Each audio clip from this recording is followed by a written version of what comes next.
Georgia came in at the which they had been talking to me a little bit, talking there may be some stuff happening, and then they came in and offered me, and so I committed to Georgia. Was it that day they offered you, or the night before? Or Yeah, it was that day. That day, do you know what time it was? I don't. It was early in the morning, but it was really early because I wasn't expecting anything. It was kind of funny. I woke up and I had some missed calls from Coach Smart and Coach Coley, and I was like, "Geez, what's happening?" And it kind of scared me a little bit. And so then I called him back, and so that's when it happened. Did you accept right away, or did you? No. It was a pretty big decision. So I had to talk to my parents, talk with everybody, talk with both coaches, talk to Louisiana too, and so then I decided later in the day. What happened between the summer that you decided to go JUCO and that signing day that kind of made you, because Kirby was telling us, we're exhausting all options to try and keep him here, doing all that, and then you leave, I guess, to find some more playing time, and then then you're back. What kind of happened in that time to make you want to come back?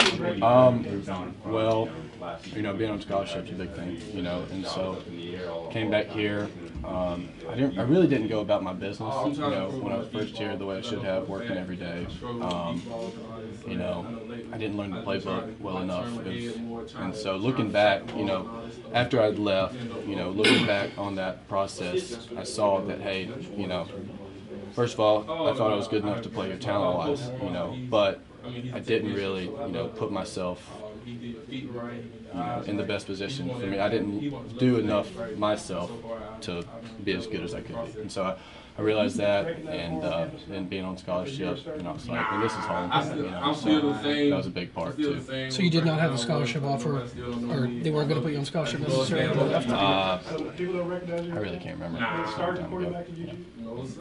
Was it as enlightening to you as it probably was to everybody else that the Rose Bowl preparation was where you really sort of made a name for yourself, on the team, because everybody was talking about what a great look you were giving them for Baker Mayfield and that Oklahoma offense?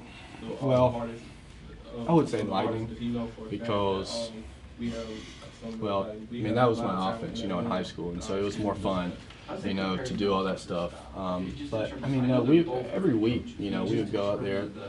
That was probably our favorite, beating the one defense, because what else were we looking forward to? We weren't going to play on Saturdays, and so we were looking forward every day going out there and beating the one defense, and so that was our games, and we knew that we could do it. And then, Rose Bowl with all the publicity and all that stuff, people started talking, and that was nice, and so that's when, One of the players said you were like 17 of 18, I guess, in a practice. Yeah. Is that accurate?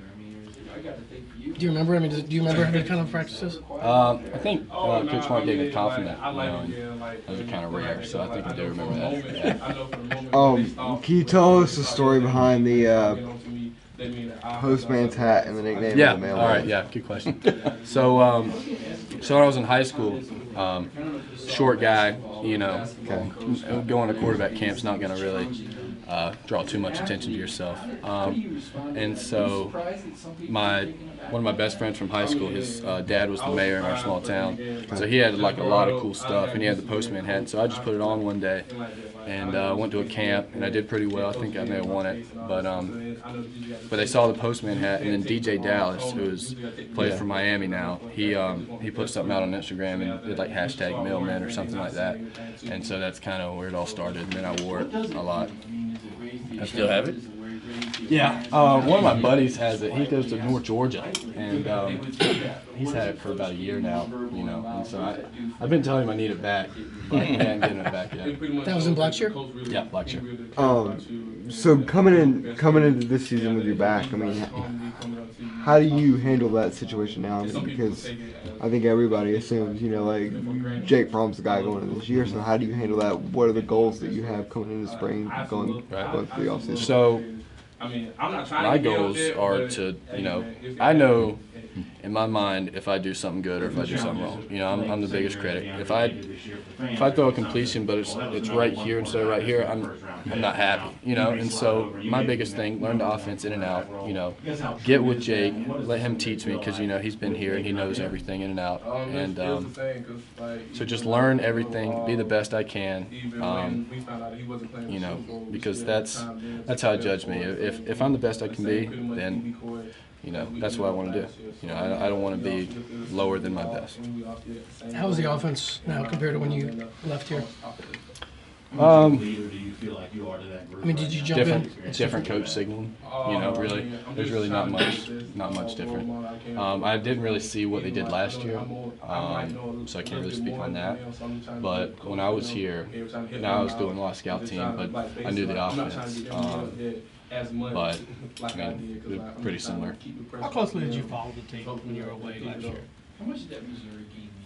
I watched a few games. I actually went to the LSU game because we were 2 hours from where my JUCO was, and then I watched the Alabama game. And Sounds like you're a bad luck charm. I never thought about that. I should probably leave then. No. Yeah, well, yeah, those are the only 2 games I think I watched. Yeah. Is it safe to say that the year away not only improved you as a player but as a person? Yeah, sure. Very, very true. I think, you know, running the team over there, being the guy, playing experience, knowing how lucky I was to be here, you know, in the first spot because, you know, junior college is not as nice as this, you know, great people, great coaches, great football, but it's not the same. And so being away made me realize how lucky I was and that I deserve nothing. You know, nothing's going to be handed to me, and so I got to work and be a better person, be better at football, and all that stuff. How much, you talk about that perspective. I assume every now and then you get some reps with the 1 offense here, and even Georgia's 2 offense. There's some incredible athletes. Can you kind of tell the difference when you're playing in an offense with those type of parts than what you've worked with previously? Yeah. I mean, it's a different speed, you know, it's a different speed. And you grow to love it because then once you get on the same page as those guys, you don't want to go back down to a lower speed, you know, because then you get frustrated. But yeah, up here, I mean, these guys, they know their stuff, they know what to do, you know, everybody's knows their responsibilities, you know. And then they're good athletes, pretty good athletes. You know, so. How's your relationship with Jake? I mean, you guys talk a lot. You know, Yeah, we're Jake's a great guy. I was gonna go to rodeo yesterday with him, but my girlfriend came into town, so she has priority. But yeah, we're cool. He's a great guy. Talk a lot.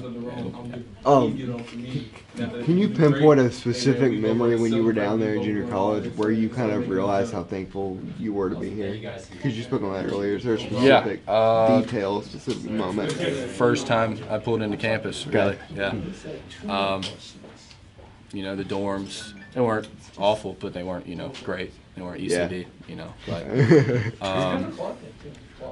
yeah, basically that. The facilities. Okay.